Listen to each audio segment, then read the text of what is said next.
stuff. So yes, I and now I'm listening to You Are a Badass by Jen Sincero. Yeah. I've never read it, and something in me was like, It's good, actually. we gotta change something. Yeah, I feel like the housing story is so crazy, but it's made me realize I'm living like at a bare minimum kind of thing. I'm just trying to get through each day, and like I prefer to thrive, I think. Yes.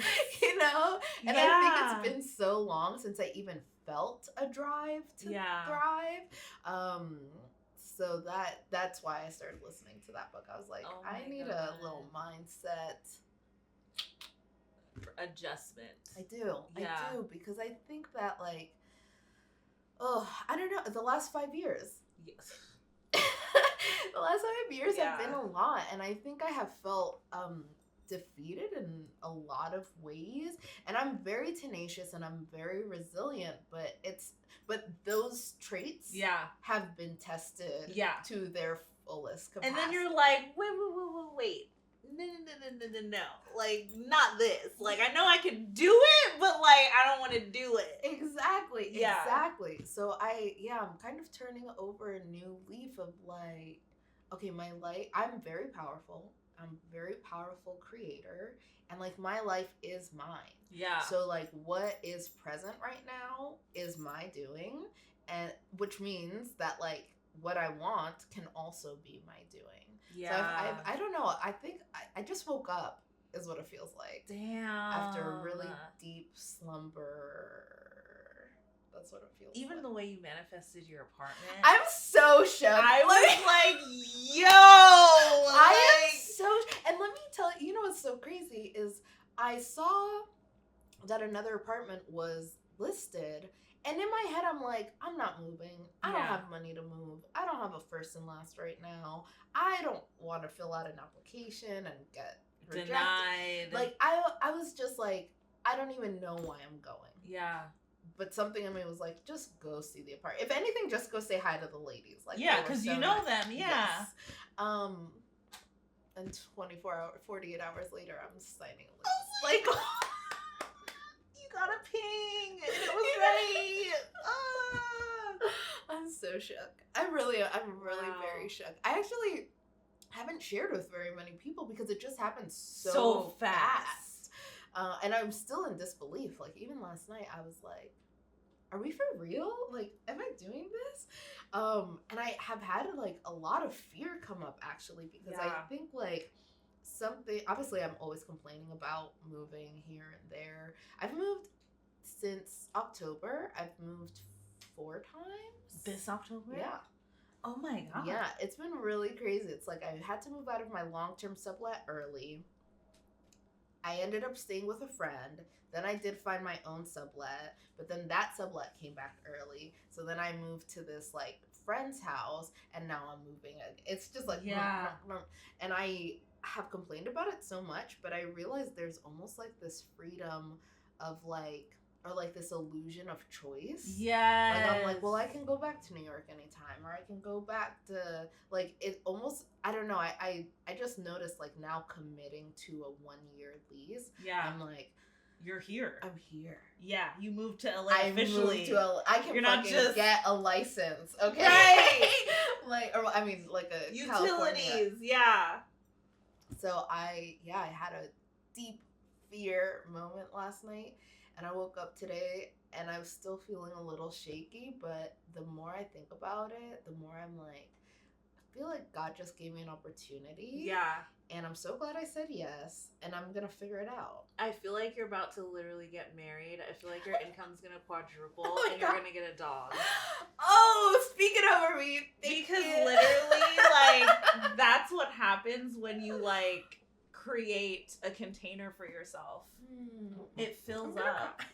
Thank you. You know?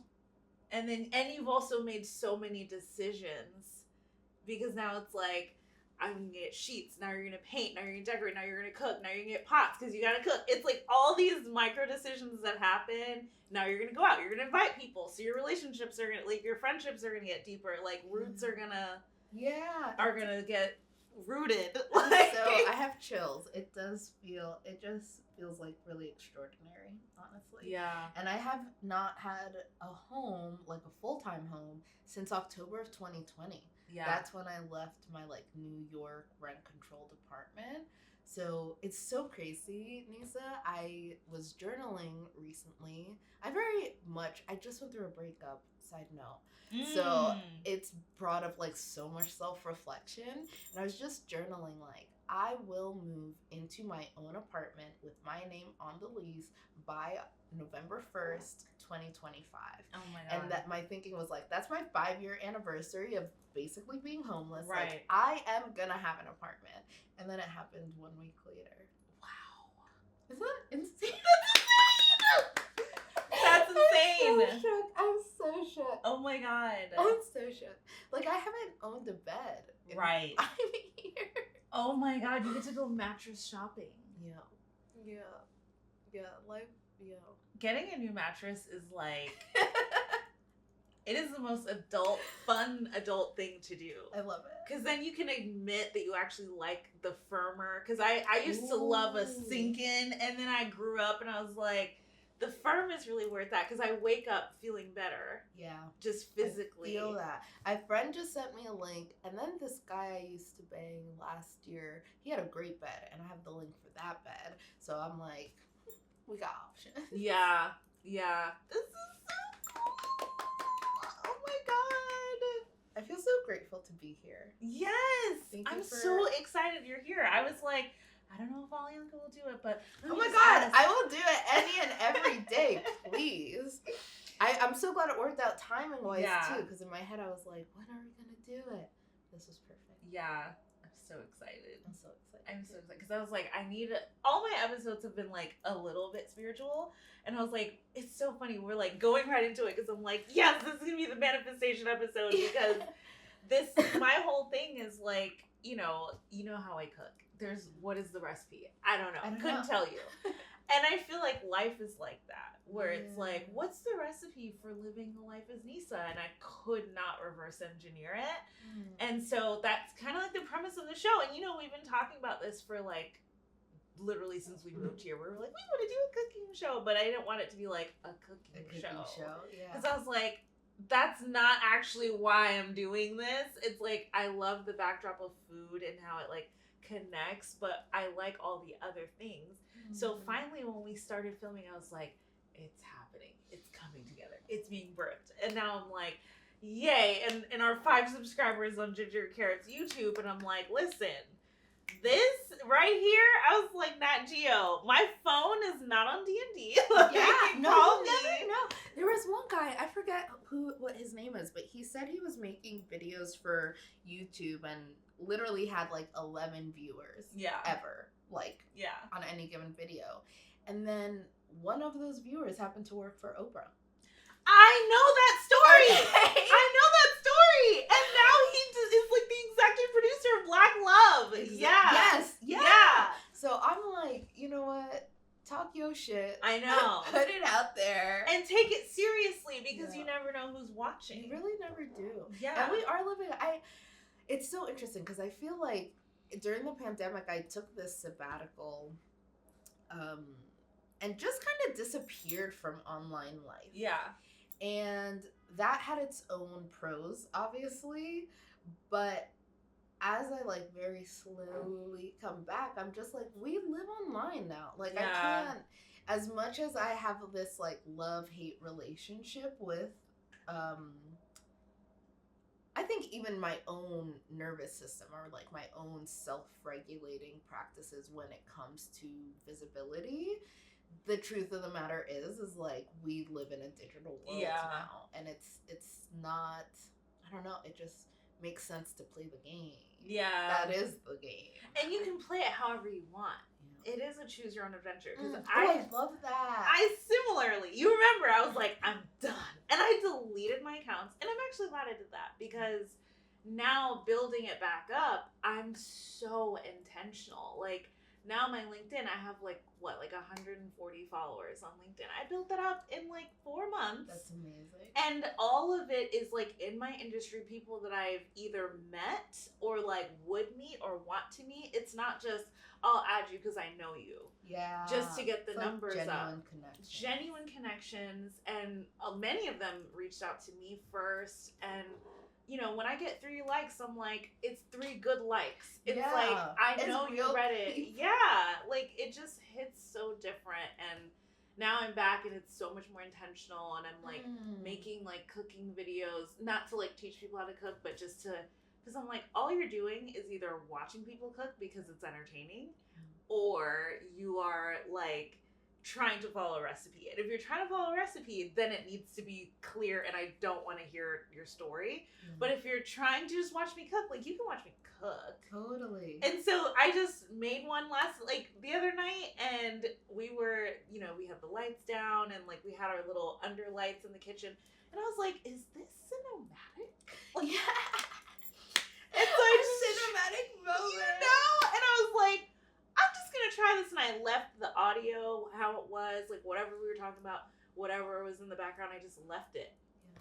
And I was like, I like this. It was like the only cooking video I've ever made that I genuinely, truly like. I love it. Wait, did you post it? I posted it like yesterday. I need to watch it. Okay. And we'll watch it. And it got 5 likes, and I have 40 followers. So that's like a lot for me right now. Absolutely. And I was like, ooh, I'll make another one. I love it. So I'm really trying to figure out, like, you know, like my bio says somewhere between Padma Lakshmi and Issa Rae. And I really stand by that. I'm like, yeah, I am a food person. I am building this business. Come along for the ride. Like, we're talking personal development because that's all I really care about. And so, like, still finding my voice and being okay in the ambiguity of the process. But people are like, a couple of those likes were people I had never seen in my life. Amazing. It was like you, Tamari, and I was like, who are these other 3? I love it. I was like, okay, cool. Well, and kind of like on the idea of contribution from the courage to be disliked, something that when I like created radiant content, my understanding of content was like, this is your contribution. Yes. And I just love that you said it's like a choose your own adventure, because I think because I come from this like online marketing world, I do tend to think of content in terms of like results. Yeah. And I have divorced myself from that. And my really close friend Rach and we have this thing called like Unhinged, which is where we just post content that whatever is on our mind, doesn't even matter, doesn't have to make sense, but if it's like true within you, then you post it. And I've realized, like, I posted something about being like a sexy alien or something. I saw that. And I was like, so this is not on brand, but this is me right now. Like, this is so true to me. And it was like, I didn't even care what likes it got or what comments it got, because I felt self-expressed. Yes. And actually, like, I'm really working on it, but I think that's my new metric. Yeah. And I'm not so worried about like thousands of views or thousands of likes. I'm just like, do I feel honest? And do I feel truthful? And do I feel seen? Yeah. And is this true to me? Is this authentic? Oh my gosh. And that I think that has to be my marker now for me to like actually be online, because otherwise I feel like I was just talking to a friend about how like in the first leg of my career, I felt so ping-ponged. Like, things got a good response, I'm a queen. Yeah. Things got a terrible response, I'm disgusting. Yeah. Like, and it was just this constant ping-pong. Like, my insides were at the mercy of other people's reactions. And obviously I burnt out, and I was depressed, and I was anxious, and it was just like not a good way to live. Right. So I think like now coming back online, I'm trying to be very intentional about like, is this true?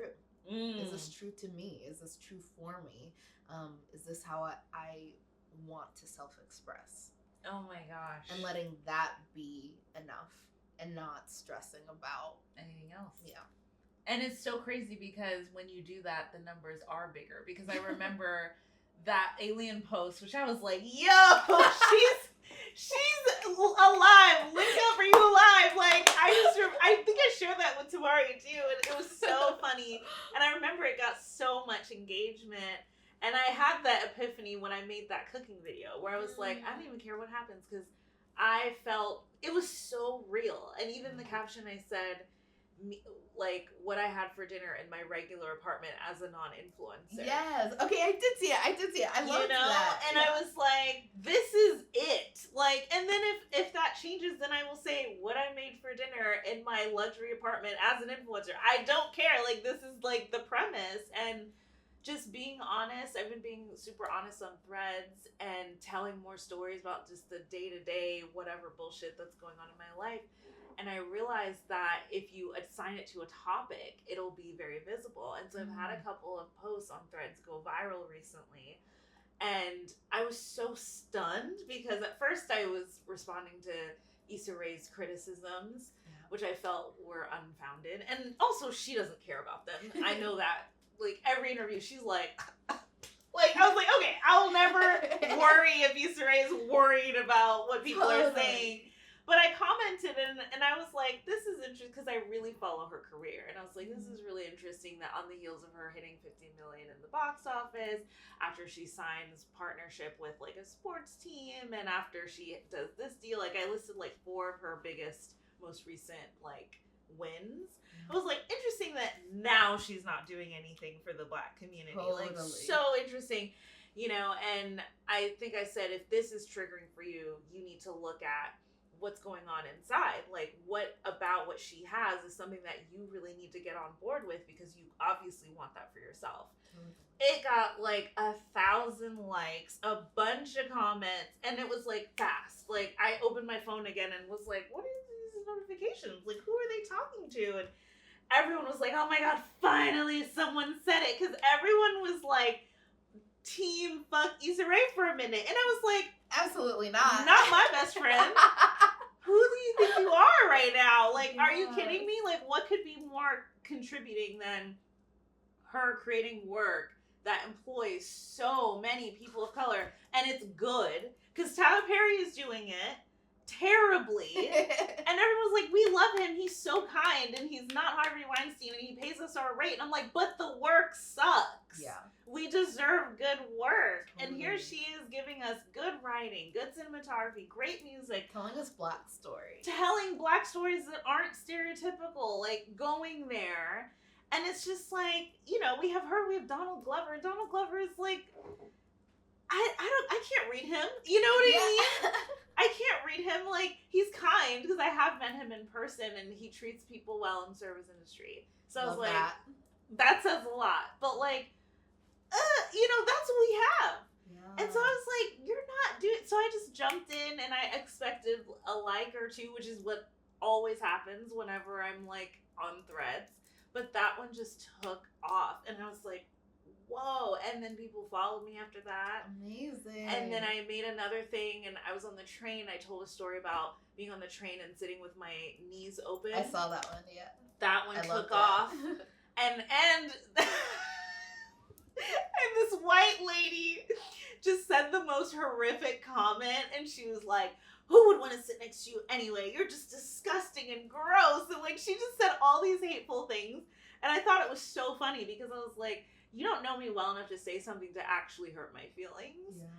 And that's so strong of you. That's amazing. You really don't. I was like, there's a few things that people can say that would really hurt my feelings. You are not adept enough to know what those buttons are. Like, you don't know the password. So this now is just funny. Wait, I really appreciate that. Thank you for sharing that because I feel like just something I talk about with like clients and stuff is like, I'm nervous about haters. Yeah.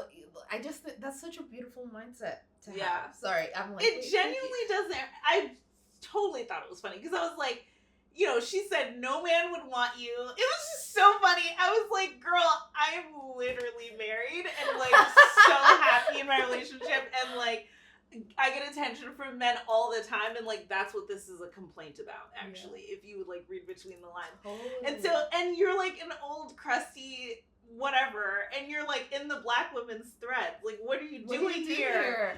Like, you don't even go here. She doesn't even go here. I feel like I have a thought that like the only times that I've ever like hated on people, and I would never actually say anything. Yeah. So I think that's like unhinged and not in a good way. But I'm like, the only times that I've been like unable to be happy for someone is when I was so miserable in my life. So whenever I see shit like that, I'm like, may God be with you. Like, I hope that whatever you're going through and like whatever pain you're in, like I really hope you heal, because I can't see any other reason for like being nasty, let alone out loud, like in the Black women's thread. thread. You like went out of you. It's like getting out of your house and getting into your car to say, which life am I gonna fuck up today? It's I'm just like, you're so miserable. Yeah. Yeah, it was hilarious. And I was like, oh my God, am I famous now? Like, you are famous. I literally responded back to her. I was like, wait, should I screenshot this? Oh my God, I have my first hater. You guys. And like, I shared it everywhere. Wait, I'm obsessed with that. I was like, oh my God, I have a fan. Like, I just like totally flipped it. I was like, it's happening. Finally, my moment is here. She's gonna pay my bills. That's so true.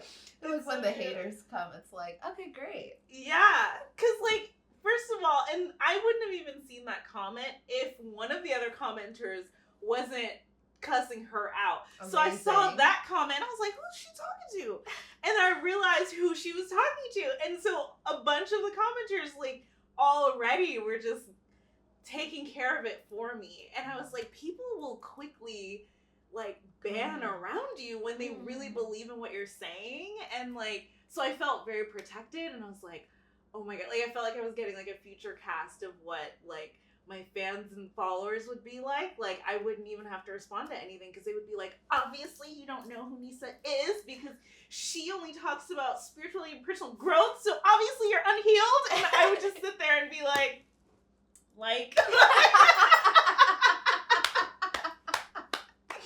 it's like my own personal like PR team, like amazing. Yeah.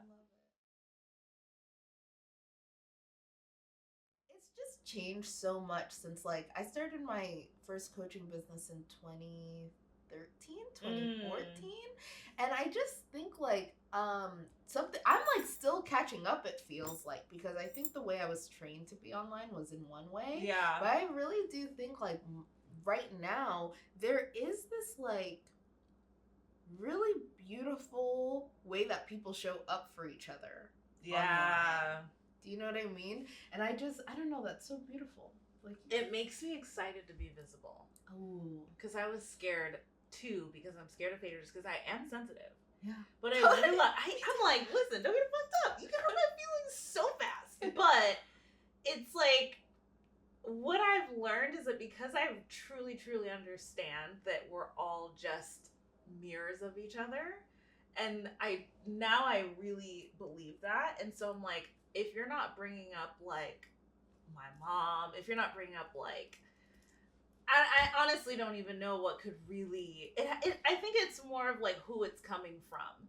And so that can only be like one of 2 or 3 people that can really just, everything else I'd be like, damn, so you're dehydrated today. Like, wow, but it's hard for me to like truly, truly internalize things unless it's triggering something personal. So wait, that's amazing. Yeah, I guess I'm like, maybe I'm not that sensitive.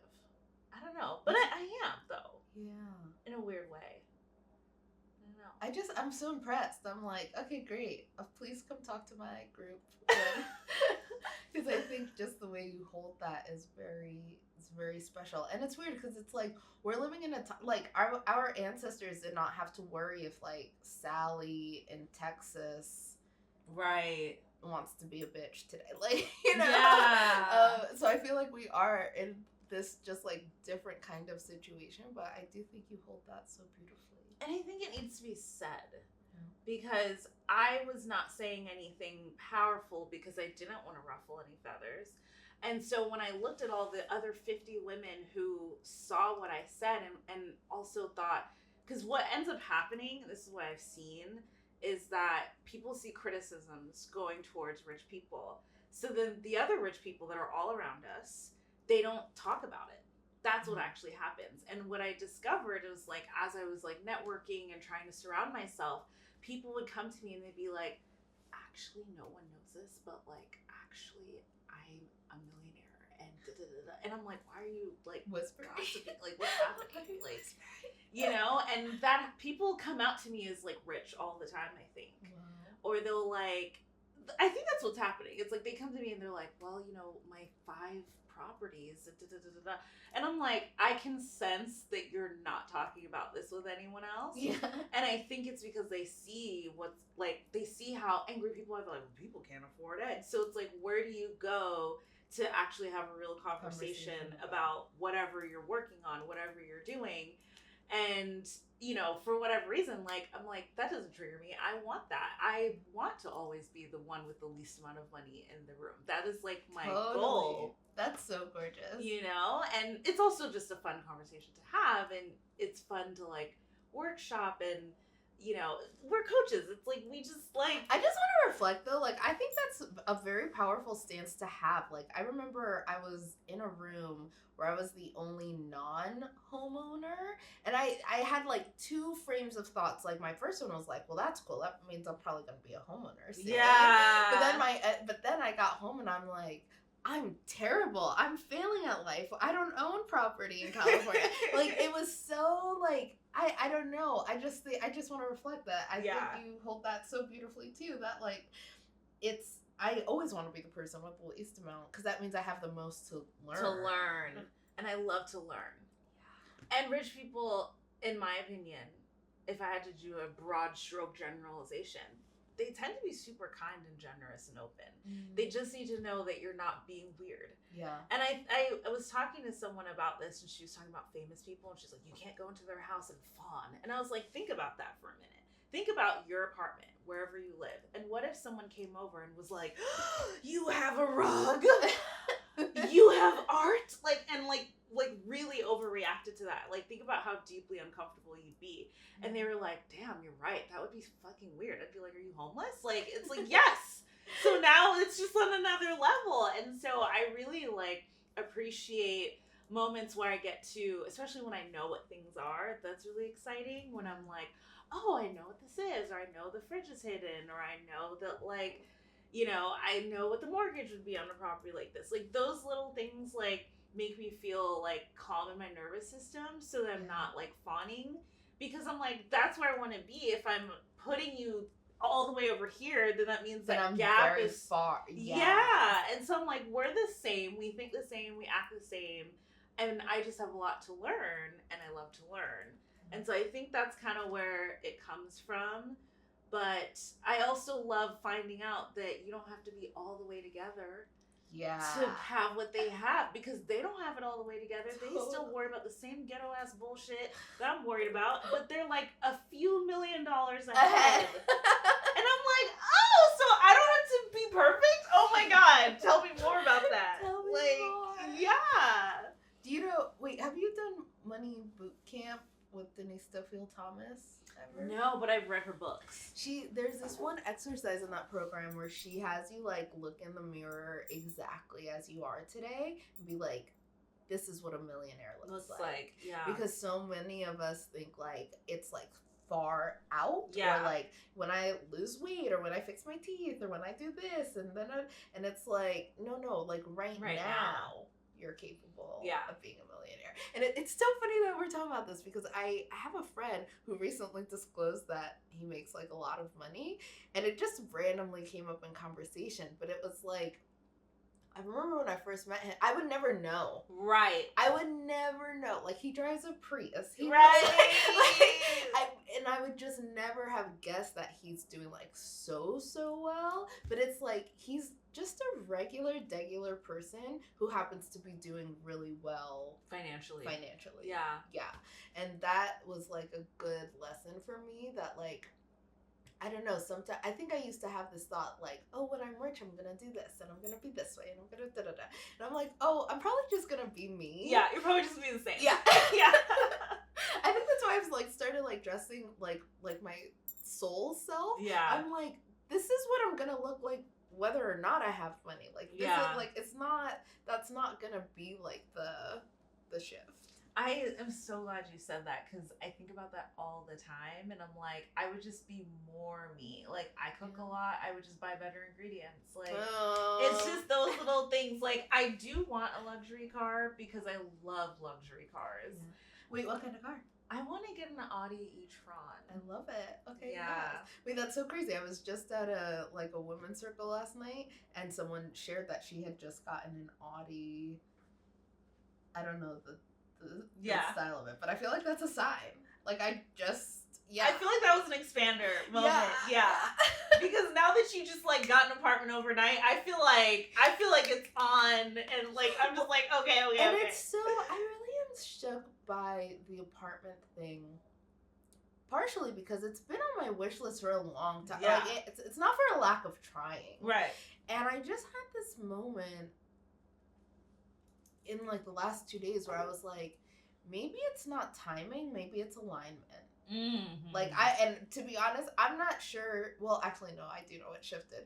I think I kind of went through this breakup, and I just realized that my life in LA, like this person had become like the highlight of so many. Like it was like my favorite thing to do was hang out with him, and I was like, what else is my life in LA? You know. And I joined a co-working center, and I don't know, I was just like, I need to live here and like be okay on my own here and not be like dependent on even like a significant other. Like I just need to like feel solid within myself. And so I have started making moves in that direction, and then boom, a house was just, or an apartment is just like incredible.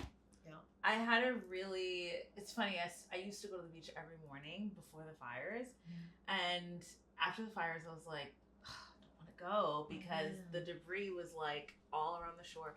So I've been like taking the bus and taking the train to go to like beaches further out. Oh wow. But can't do that every day. And so finally I was like, I'm just gonna go to the beach that's like right down the street, and maybe I don't go in the water, and maybe I don't touch the sand with my bare feet, but I can be there, and it's the beach. Like, the beach is always gonna beach, even if she's, like, got a cold or whatever, Love you know? it. Yeah. And I love that. I feel like that's a metaphor. Right?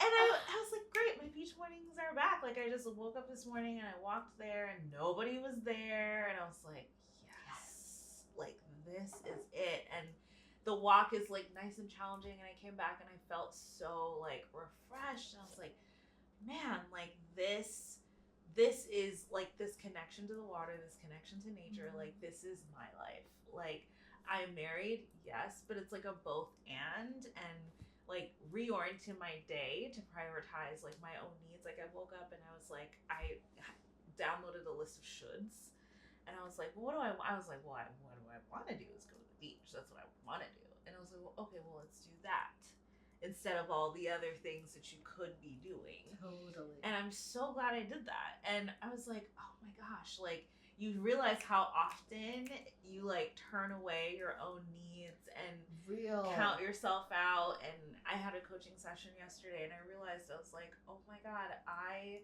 let people tell me what I can't do. Not everybody, but there's a few people who I let them tell me what I can't do. And I was like, fuck. And they mean well. They were trying to help. I asked for their help.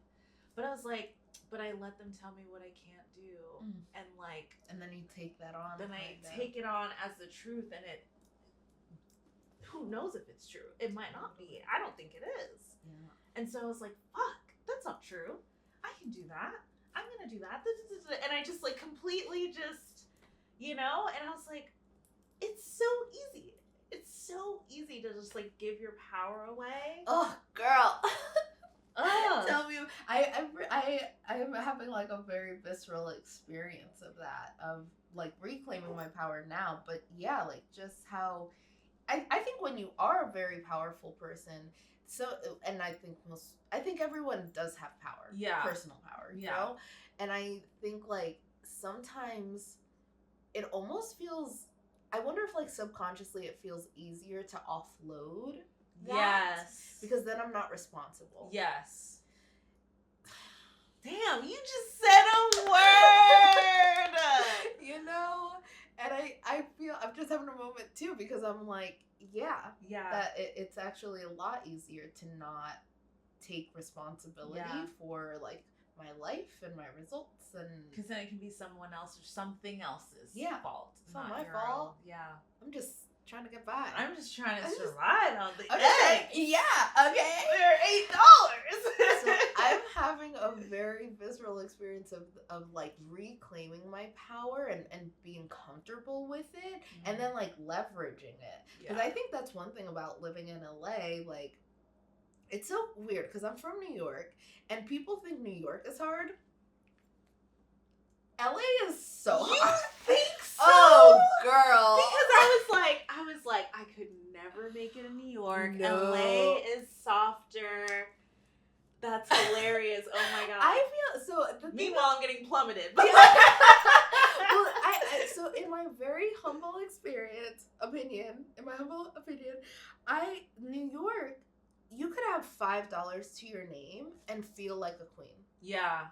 And like you could just go to Chinatown and eat for $2. Right. Like, you can be dead broke and make it your cute. Experience of life there can still be quite magical. Yeah. I feel like here you can't do that. You just can't do that No. here. Which actually, so for a long, it's funny because when I think about like my story of getting to LA, like I very much felt like divinely guided here. Like it basically was like the universe and my ancestors and it was like, bitch, get over there. Go. Yeah. But the decision to stay has been mine. And I think I've not been taking ownership of that decision. I'm just like, I don't know why I'm here. It makes no sense why I'm here. But actually, I think it's because it's been this huge expander financially, because you just can't be here without, like, you can't not be rich. Like you can't. And it's like, I'm sorry, you just can't. Yeah. And there's so LA. The thing about LA, right? I had this epiphany. Similarly, I was like, I think I have to make minimum $200,000 a year. I think I have to have multiple streams of income. I think everyone who's successful in LA has a job and has a business and has investments. Literally. Like all three. Yeah. And I think in Atlanta you only need one. And I was like, entrepreneurship is not what you're doing. It's like how you think and the fact that you're a creator. Okay, I love that. And so I literally had to do like, I made a lot of decisions in the last 48 hours. I was like, all right. What is it about the last 48 hours? We need to look at Venus because I think Venus is went moving out. It went direct. Yes. So I feel that. Oh, that makes sense. I feel it. So I was like, okay, so, we're in this space, but LA is so nice about it. LA is like, listen, you can stay here as long as you want. Here's the thing, I'm gonna need $6,000. Yeah. But I'm here for you. Like, it's not a shameful. I want you to stay. I want you to, please. And the people here are very like, please come and pull up a chair. Like, oh my God, it's $10,000, but like, listen, you can do it. Like, they're very, versus New York is like, get the fuck out. Like, if you can't make it here, then you can't make it. And you're like, oh my God, that's too mean. I can't. Everyone's walking too fast. But my whole thing is like, in New York, people are very real, but there is like this sense of community. Yeah. Where like people have your back, like on the train, down the street. Whereas like I feel like here, people are very nice to your face, but then when shit gets real, you don't hear from them. You don't hear from It actually can be quite cutthroat here. So I don't know. Tale of the two cities. My ultimate goal is to be bi-coastal. Like my hope is to have a home here and a home in New York. But yeah, it's been a huge expander to be here financially. I think too, LA taught me what's possible. Because before I was like, I'm going to do product photography, I'm going to make cute little videos for brands, and we're going to have retainer clients, and we're going to do that. I came to LA, I was like, I'm writing a script. Yeah. I'm producing I'm a in show. a movie. Yeah. Like, should I be a media company? Like, it just, you see, like, what's possible. I agree. Okay, wait. I love that you said that because I think I have had a very similar thing too, where like I came out here with $700 to my name. Damn.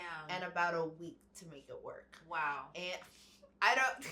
Oh my God. And somehow 2 years later I'm still here. Yeah. By the grace of God and my family and my friends, like somehow and straight up just strangers being kind. Yeah. And I'm still here. But I think it's like I came here. I remember that week I stayed in a hotel in Englewood and I just worked on my business. I was like, I just need to make money. Like, yeah. I need enough to stay another week. I need enough to stay another week. So I just was working on my business. But as soon as I got into like once I moved like into an actual home, it was like, oh my God, my acting career. Oh my God, my modeling career. Oh my God, my speaking career. Oh my God, my business. Okay, so my like history is like, I've never had a job. Like I went to grad school. I studied education and I hated teaching. And then I went to coaching school the year right after. And I had a scholarship all throughout college and grad school. And I saved enough money that I had rent saved for like a year and a half. So the year I went to coaching school, I was living at the poverty level, but I could cover your bills, very basic bills. And then I started my coaching business right then and there. And I think like, I don't know. Even being in LA, to your point, like everyone here has a salary job and a business, maybe two, and investments. I'm like, oh, I need a job. Like, and that's the first time in my life that I've ever had that thought. But it's so true. Like, even one of my favorite online people, her name is Wheezy WTF. I think I know exactly who that is. She's on Horrible well, I guess they changed it to Decisions, but it was like a sex podcast. Yeah. Okay. So I'm obsessed with her. But her money stack is like she has a full-time job with Amazon in their Audible thing. And then she has her podcast, and then she owns a podcast studio. Yeah. And now she owns like a Pilates studio too. Yo. And it's just like, even the people who like you would think they would never need that. Exactly. But it's so, even, I don't know if I told you this. I worked for a podcaster, like a famous podcaster here in LA for 4 days. Lasted 4 days. Oh my God. But it was a huge learning experience. It was really great. That's when it first started that I was like, oh, I need a job. And literally in 2 weeks I had manifested this job. And she makes like $1.2 million a year. And one of those income streams is a steady 9-to-5 job. Wow. And you would never know that from their online presence. Yeah. And just like people don't know that, but she does have one salary job that's a 9-to-5 gig, and that's what pays, like, she's got kids, and that's like the health insurance for the family. But it's like, even at that level, like $1.2 million in brand deals, and she has a 9-to-5. It could just be a nervous system thing too, because I've heard these brands will take months and months to pay, and bills are due every month. They're never late. The one thing that's always on time is a bill. Okay, a word. The most punctual motherfucker you'll ever meet in your life is a motherfucking bill. Okay, oh shit, they will find you. And so it's like, as a parent, that's so good, Neysa. I'm sorry, that's so good. It's so true. If you want certainty in life, think about a bill. That's certain. Wow. You know what I mean? And so the timing, and you're like, okay, so I could see when you got kids and they're all going to private school for $8,000 a semester, and you want the best for them, especially as a Black mom. Yeah. And it's like, I don't want to have to worry if L'Oreal is going to cut the check on time. Exactly. I'd rather take that and invest that, or take that and put that on vacation, or put that towards college, or put it towards lifestyle things. Or I could see that because, and like, that's actually such an expander for me, because I recently had to challenge the belief that people don't like to hire entrepreneurs. Because I was like, I don't think I'm hireable right now because I'm an entrepreneur. And it's like, I've never been more skilled in my life. Truly. I've never and been like more skilled. so multifaceted. I mean, I just think like being an entrepreneur, you just have so many skills. Yes. And so many skill sets that actually you are such an asset Yeah. to any institution or corporation or even just a small business like that. The podcaster I was working for, it actually didn't work out because I had been hired as a part-time like assistant, and after like literally 3 days they were like, we need you full-time. And it was like a 9 to 5 Monday to Friday, but it was in person. And I was like, there's just no way I can, or actually I asked for more money. Yeah. And I was like, if you paid me more, I could finagle that. And then, you know, they couldn't. And I was like, well, I can't work full time in person for that. For that, no. But that I feel like I got hired pretty quickly because it was like, I have this entrepreneurial background. Like, anything you throw at me, I will figure it out. Yeah. Because that's what it is to be an entrepreneur. Like, life is lifing and you're solving problems. Like, that's a huge mindset shift I've had in the last few years. Like, I started my entrepreneurial journey in 2013 and now it's 2025. And I think before, not that I thought it was fluffy, but it felt more like, okay, we'll just see if it works. And da-da-da. Probably because I was so young and my bills were so low, and I just was like, you could do that. I had a lot of, I will always be grateful that like the first 2 years of my business, I was still on my mom's insurance. Right. So it was like, even stuff like that, I just had the freedom. I do think like business sometimes will take up to 3 years to like actually really take off. Yeah. And I had rent covered, I had health insurance, like I had roommates, I just had a lot of freedom to grow that business. Right. And now as a more adult person, I just feel like, oh, entrepreneurship is solving problems. Yeah. So if you don't want to solve problems, like this is probably not the career for you, but that is what we do. And I think like that's just an asset to any, that's what I was thinking too. Because I was like, I would love mainly to build my network. Like, I want people to be like, I know Neysa, I've worked with her, and it was, like, I want that interaction, and I want to lead.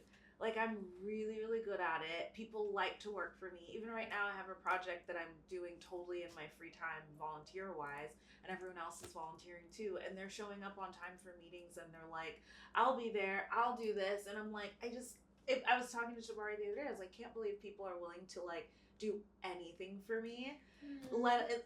And it's like, and they're so invested and they have ideas, and it's now become this whole thing, and like that's very fulfilling for me.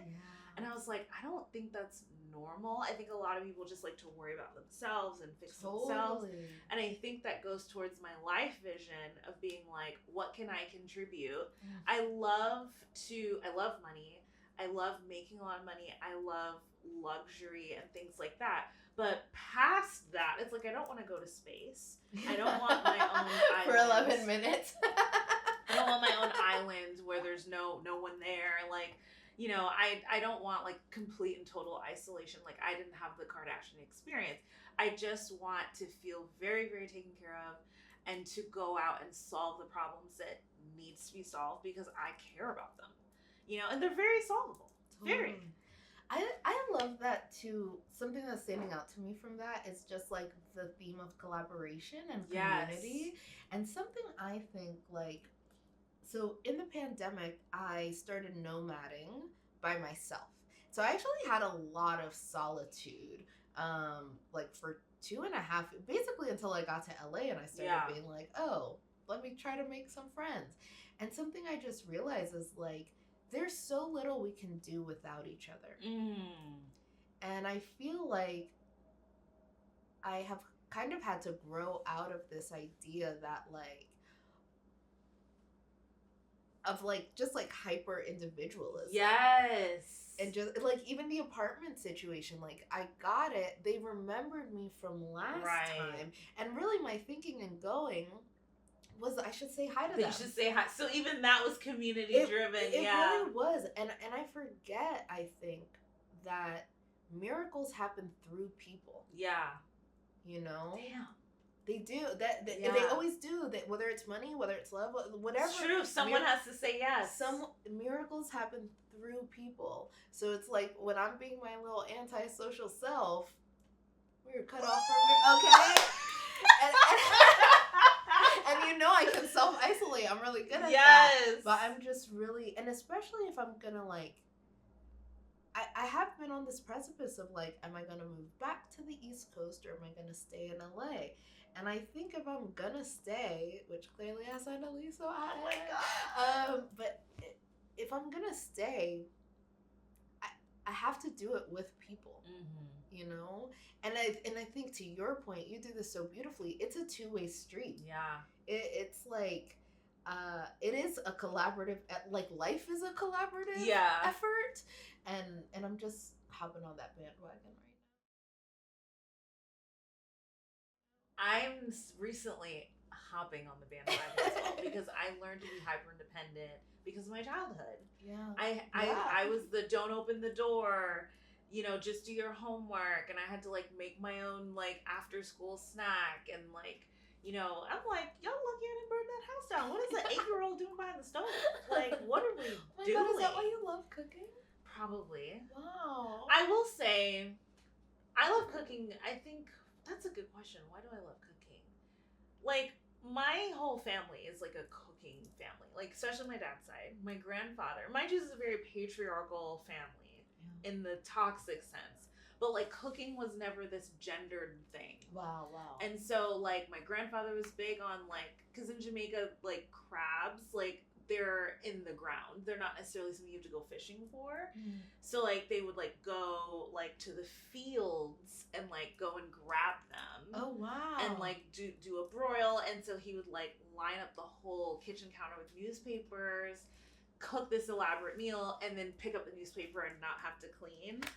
And that was his like, it's such a masculine approach actually. And so there's always like food, and like we had 2 ackee trees, a pumpkin patch, we had like chickens, pigs, and like 2 mango trees, and like the little apple tree, like the apple that looks like a purple pear and it's like white flesh on the inside. Best fruit on the planet. Wait, what's it called? It's called a Jamaican apple, and there's a lot of other terms, but that's how I grew up calling it.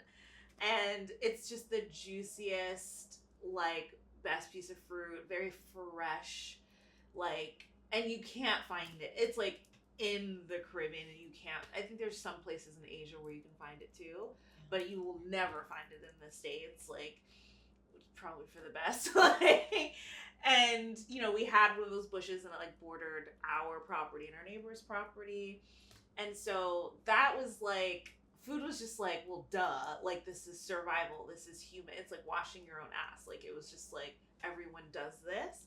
And then, you know, migrating to the States, it was like the few happy memories that I had, and I was always like such a try hard. I was like, I want to do it, I can do it. That was like my tagline. And so my parents just let me, and like I would try to make stuff, and my dad would eat it even if it wasn't edible. To like encourage me to keep making it. And then I would start making breakfast, and I was just throwing food at my parents constantly, and they were like, pancakes again, wow. Like, you know, and then I'd be like, you can put fruit in it, did you know that? Like, they're like, again, okay. Like, so it like really started there, and it was like I had to fend for myself. I had to cook dinner. Then it turned into like, what's for dinner? Now it's like an expectation.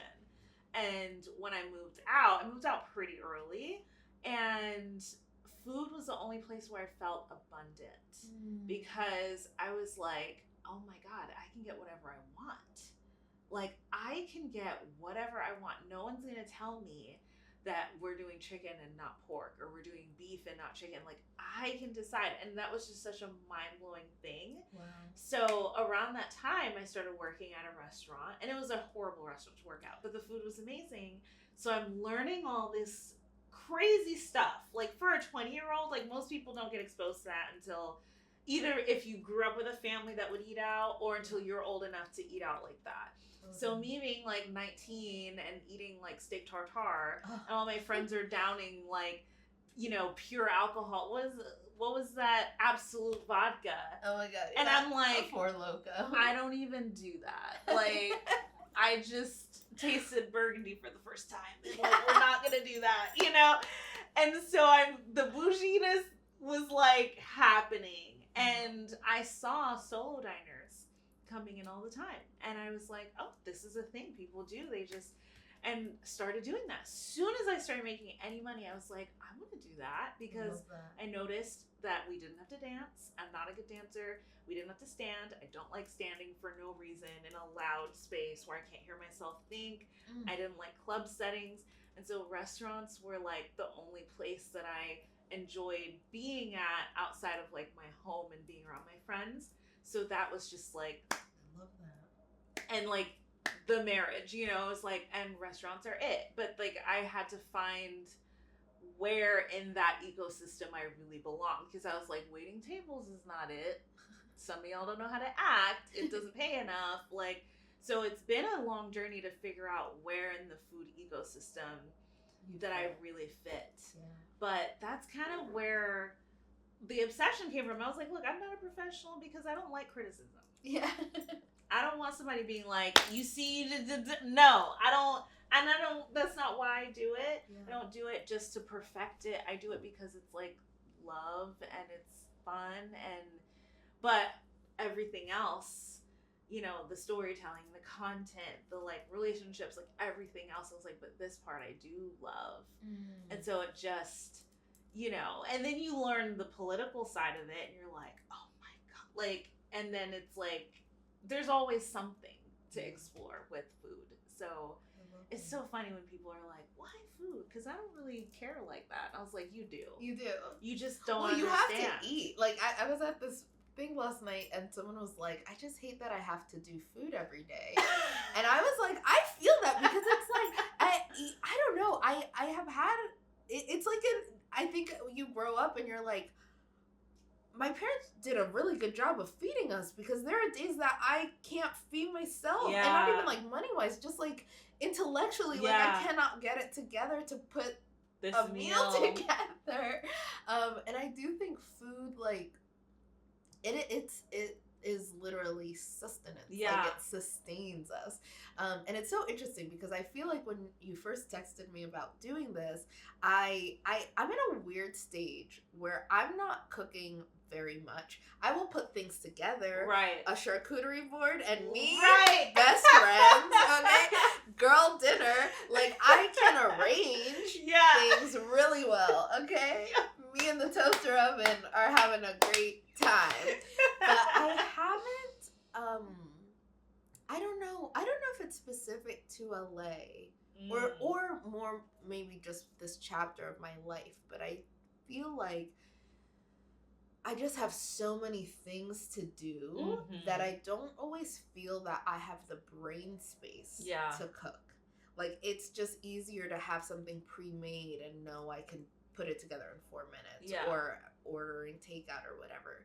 But this morning I woke up, so I had this idea of bringing us like a little, I don't know if you know this. I studied in Italy my sophomore year of college. So that plate that I had sent you, the like burrata, it's just like a little appetizer. Yeah. Like a nice little Italian thing. It takes like 5 minutes to put together. But I woke up today and I was like, I want like food. And it's funny. I just love real food that's seasoned very well. Yeah. Like, one of my favorite restaurants in New York is called Westville. And that's basically what they do. It's good food, real food, well seasoned. Yeah. And it's not like bells and whistles, and it's just really good food. So when I got up this morning, I was like, I think we need more than an appetizer. Yeah. Like, I just feel like it's a mashed potatoes and chicken thighs and broccolini kind of day. I'm so excited. But yeah, I think there's this, like, I don't know, food is such a, I was thinking how sometimes I can treat it like fuel, like, oh, I just need to actually eat something so I don't pass out, or like I just need to eat something.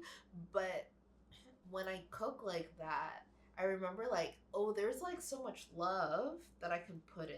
It's so rare that I get to cook for other people. Like, I'm usually just cooking for myself. But even just thinking like, oh, you and Tabari are gonna have some, I'm like, oh my gosh, I hope this is really good. And the context, just like the stakes are so high, so different. But it reminds me like I wonder if like maybe in my new apartment, if I will be more inspired to like actually take the time to create, because I think that's what it is. I think sometimes I'm lazy about cooking because I am using my creative energy to create a new life, to for my acting career. Like, there's my creative juice has other places to go, but there is this like very real, like, it just feels so good to also create like what sustains me too. For me, I realize it can't be out of obligation. If it's obligation, I'm like, ugh. I turn into everyone else. I'm like, I just want to order takeout. But when I have the time and I'm just like, what am I going to do today? Then I'm like, I'll break down an old chicken and I'll make stock and I'll take the fat and render that out and then strain it. And now I'm like doing all the things. And it's like, it just can't be out of obligation, because cooking can so quickly be a chore. Yes. I couldn't articulate that. You know? That's what, And even how I am, because I'm like, I'm cooking every meal, and it's like, I was like, I should record this. But it's like, I'm cooking every meal, and I have to reorient my life. I think about people who are in incredible shape, like people who just do crazy things with their bodies, and you realize their entire life is oriented around their fitness. Wow. Because they're like, okay, well, I gotta go to bed at a certain time and I have my gym bag packed. Why? Because I'm going to the gym in the morning. Again, what am I gonna eat? Okay, well, I have to do, why? Because I'm gonna go on a walk, because I'm gonna go on a run, and everything is centered around that activity. A moment. I just want to like pause for a sec, just because that is so powerful, even from a coaching perspective. Like, what's your life oriented around? Yes. That's really, wow. Yeah. It was just reflected to me. I was talking to someone and I was like, I don't know how to be a full-time artist, which is what I want. And I have been like struggling about that. And they were like, okay, tell me, like, what are you doing? And I was telling them like all the things, and they're like, okay, so you're like a part-time artist. Like, you're not, like, that's not you don't treat it like a full-time job. Wow. And that was like mind-blowing. And now what you're saying, I'm like, oh my gosh, it's like people who have like an extraordinary result, like their lives are configured around that. That's wow. Where it then becomes less, because I don't think that I put all my creative energy into my cooking. I have like routines, and that's where the habits come in. So now I'm not using my brain power for that. Yeah. There's certain points that I always hit. Like right now with the budget we have, we do like head to tail cooking. So I'm like, I have to get a protein that I know I can break down into a stock. I have to get something that I know has a lot of fat. And if I get the fat, it means I don't have to spend money on oils. And oils are actually kind of expensive. They totally are. So I'm like, okay, I bought like these 2 duck legs. Normally I like to get the whole duck, but ducks are just, I don't know what's going on in the duck industry. What's going on with the ducks? But they're like $40. So I was like, this is crazy. So now I found the pack of the 2 whole legs, and there was a ton of fat on them. I said, perfect. I let them slow confit for like literally 3 hours. I got so much fat out of it. So that was my oil for the week. That sounds delicious. And now it's duck fat. It's going to make everything taste incredible. But I got it free, you know? You need to write a book or I'm like, what? This is amazing. Yes. And then I take that, and then I kept the bones. I'm gonna make a stock out of the bones later. And since the bones are already roasted, which usually if I didn't do that, I would at least roast the carcass to get more flavor. Then I put them in the stock. Then I take a spoon and scrape off all the flesh from the carcass that I couldn't get because I'm not a perfect like deboner. And there's always a little something left. I take that and make a ragu out of it with pasta or something. So there's so many different, and then of course you got your dark meat, you got your breasts, and then the organs. If they sometimes they're in there and sometimes they're not in there. It depends on the brand. If they're in there, I'll boil it and give it to my dog. And so that's like all these meals for $8. If I were to buy those things separately, that would have been $50 worth of chicken. Easily. You know what I mean? So you're paying for the labor of someone else separating it out for you and putting all those parts somewhere or throwing it out. But you save money if you're willing to do that part. I love that. And so for me, that's what I do. And then everything else. So all these choices, it's like they've already been made in a way. Then what I might switch up is like the veg, or I might switch up like the setup. But I almost like, you know, what you learn from like too how commercial kitchens operate, where they're just like, how many places in the menu can this thing show up, so that I kind of do that too, where I'm like, how many different ways can I use this ingredient so that I get the most out of it, or I get the most meals out of it. And so it's less, now I just have to like execute. But I realized it took me until my being an adult to realize like that's not, most people don't have that skill set. Totally. They're not, or even know that that's possible. I have never even thought of that. And I do love duck. Like duck fat, duck in general. Like if you love duck, get duck.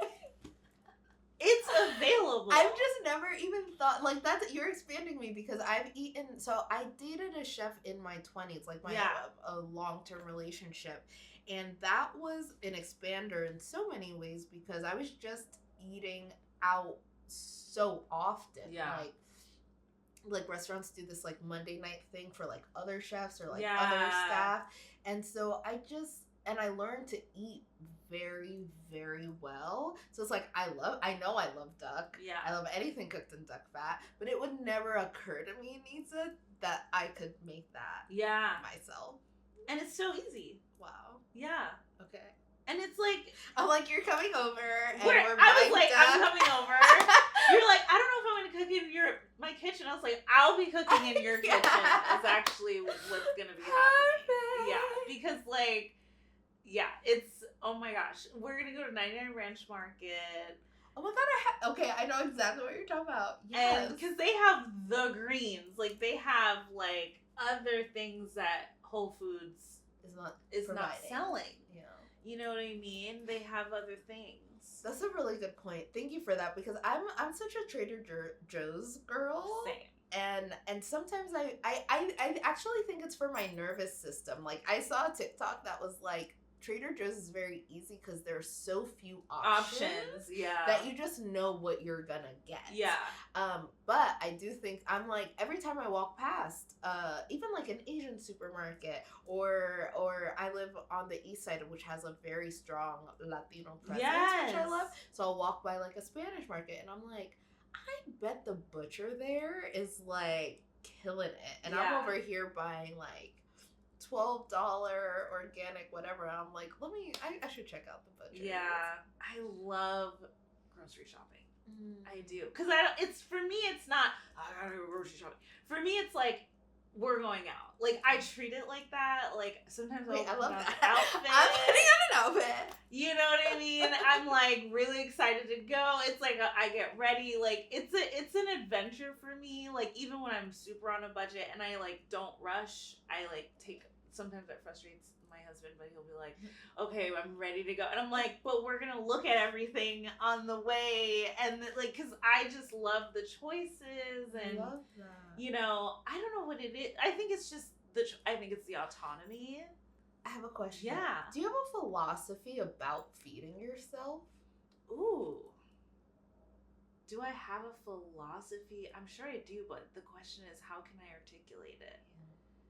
I think if I can reflect, like, I just think you hold it so beautifully. Like, I just think most people not even hate grocery shopping, but it just feels like a thing to do versus like an adventure or an experience. It is an experience. And I feel like you hold food that way. Like, it's like an experience. As you're saying that, you just revealed to me why I want to go to Erewhon so bad, because I was like, I think I just wanted to go I used to tell people, like, I'll go for the networking. The truth is, I just want to go for the experience because I do love grocery shopping, and I'm like very curious about this grocery store that triggers so many people. Because I'm like, it's very hard for me to be sticker shocked.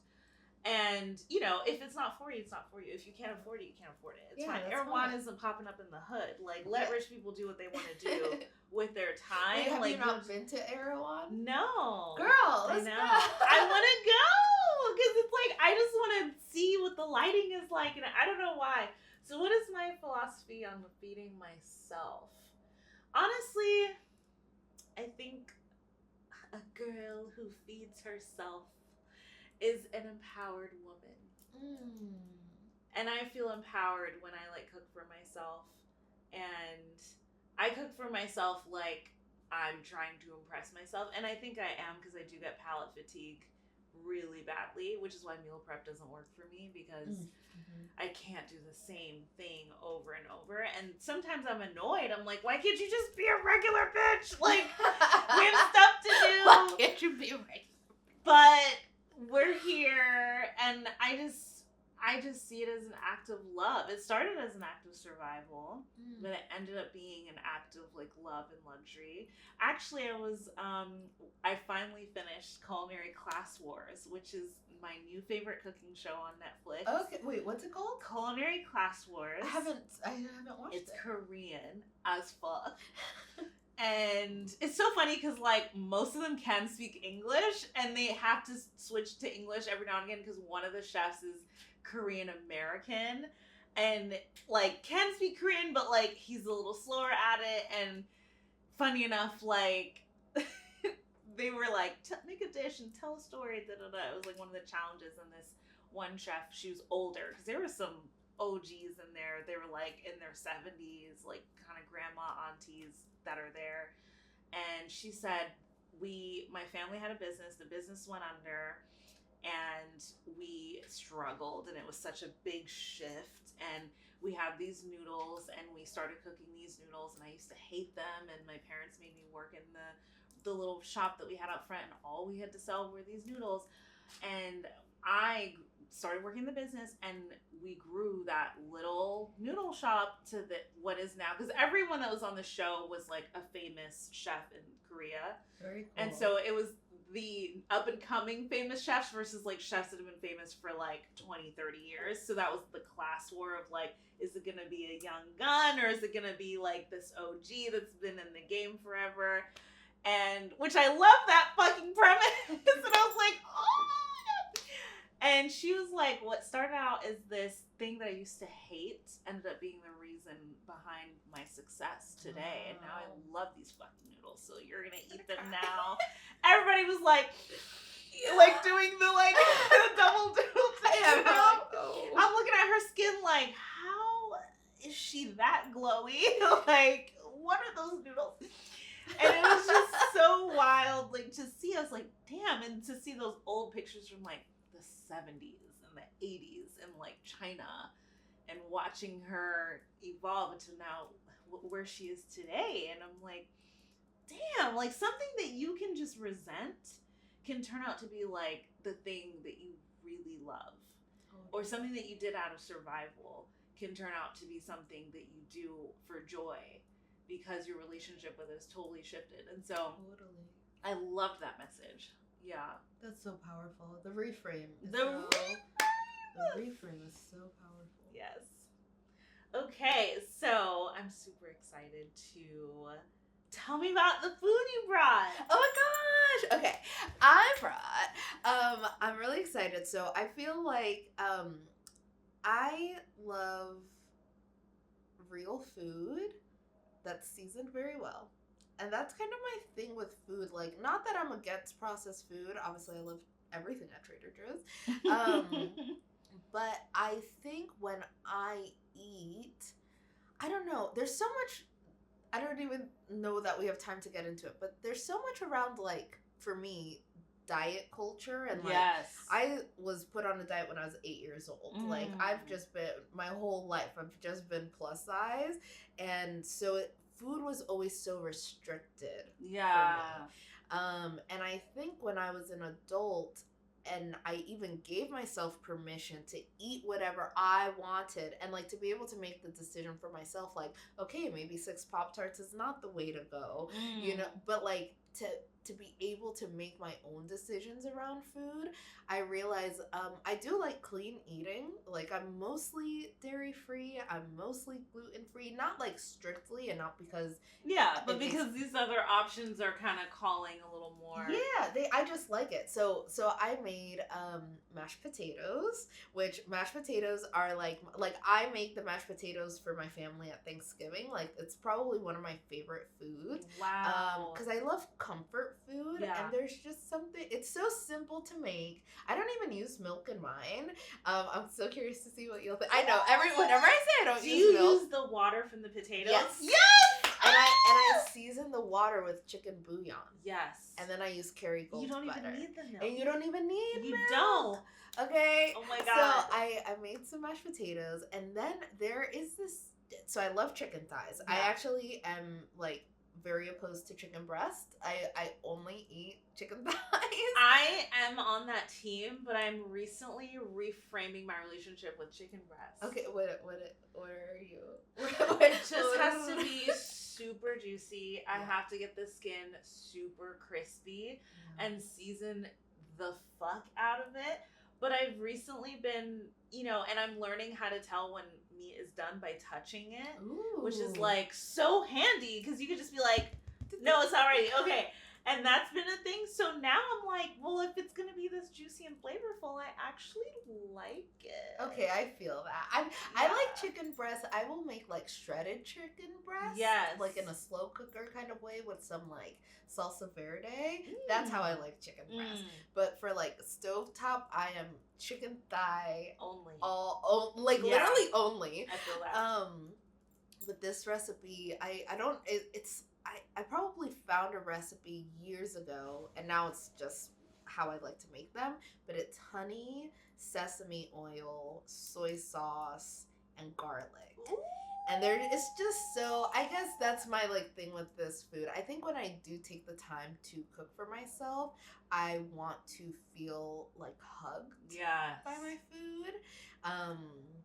And so this is like my favorite meal to make. And then I made some charred broccolini. It's like lemony. It's so simple. It's just salt, pepper, olive oil, and lemon. But it's like, but there's like a texture thing to it. And so yeah, that's what I made.